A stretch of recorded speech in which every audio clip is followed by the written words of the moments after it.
voilà, la plus grande peur, j'ai pas le droit de la raconter parce que sinon personne va vouloir me laisser repartir en mer. Ça m'est arrivé une fois de m'accrocher à la voile, à une voile sur une plage avant de bateau. Le bateau rentrant dans une vague à la fin d'un surf. Et je me suis dit là, si je lâche la voile, je pars à la flotte. Je crois que la plus forte émotion, qui est peut-être aussi d'ailleurs la plus forte peur, c'est quand une baleine qui faisait au moins la taille du bateau me fonçait droit dessus et qu'à quelques mètres du bateau, elle a sondé et m'a libéré de cette peur. Mais je peux vous dire que pendant quelques secondes, vous avez le palpitant qui est assez tendu. Le plus grand moment de solitude, je pense que c'est à une arrivée de Tour du Monde en solitaire, où justement on se retrouve confronté à tous les autres et on était tellement bien pendant 3 mois, tout seul que on se retrouve un peu démunis face à tous ces gens et qui voudraient qu'on leur raconte plein de choses et ça sort pas toujours du premier coup. À la plus grosse tempête, il y a plein de gens qui croient que c'est dans les mers du Sud qui fait le plus mauvais. Et finalement, là, juste ici, au large de la Bretagne, dans le golfe de Gascogne, on peut bien se faire casser la figure.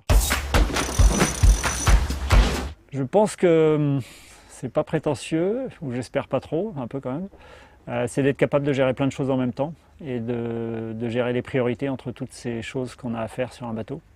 Je dis souvent, on doit savoir faire 80 métiers, on en fait à peu près 20 par jour. Il faut être capable de passer de l'un à l'autre, de jongler à travers toutes ces problématiques. Et j'en ai déjà accompli tellement que c'est pas facile de rebondir et de continuer. Moi j'ai toujours plaisir à aller sur l'eau et à régater, quel que soit le support, que ce soit d'ailleurs en solitaire, en double ou en équipage. C'est sûr qu'aujourd'hui, un des trucs qui me travaille le plus, c'est de m'attaquer à la Coupe de l'América, ce qu'on fait avec Franck Camas et Olivier de Kersauzon sur un projet français. Parce que c'est aussi là où on va le plus loin en sport, en technologie, en communication, en langue de bois aussi, ça fait partie du jeu. Et c'est peut-être la zone de notre sport qui est la plus sophistiquée. J'ai jamais croisé l'Hermione ou des bateaux de cette époque-là, mais je trouve que la confrontation des générations est quelque chose de très intéressant.